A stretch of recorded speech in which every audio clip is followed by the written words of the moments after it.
നമസ്കാരം, തിരുവല്ല മീഡിയ വാർത്തകളിലേക്ക് സ്വാഗതം.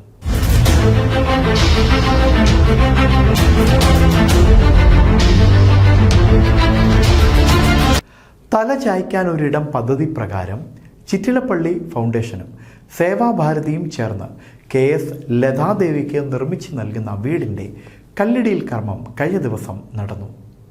ചെങ്ങന്നൂർ ഓർത്തഡോക്സ് ചർച്ച് വികാരി റവറൻ ഫാദർ ജേക്കബ് ചെറിയാനും ദേശീയ സേവാഭാരതി പത്തനംതിട്ട ജില്ലാ സെക്രട്ടറി വേണു പനവേലിലും ചേർന്ന് കല്ലിടിയിൽ കർമ്മം നിർവഹിച്ചു.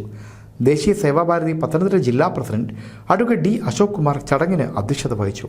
ഓതറ 1819 നമ്പർ NSS കരയോഗം secretary Soman Pillai, Sevabharati Kuttoor unit president Sudeep Kumar, Rashtriya Swayam സേവക സംഘം ശബരിഗിരി ജില്ലാ സേവാ പ്രമുഖ് സജികുമാർ, ജില്ലാ സമിതി അംഗം പുഷ്പ വത്സകുമാർ, യൂണിറ്റ് ട്രഷറർ സുരേഷ് കുമാർ എന്നിവർ ചേർന്ന് ഭദ്രദീപം കൊളുത്തി ചടങ്ങ് ധന്യമാക്കി.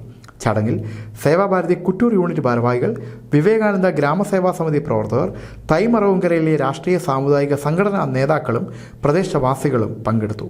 News desk, Thiruvalla media.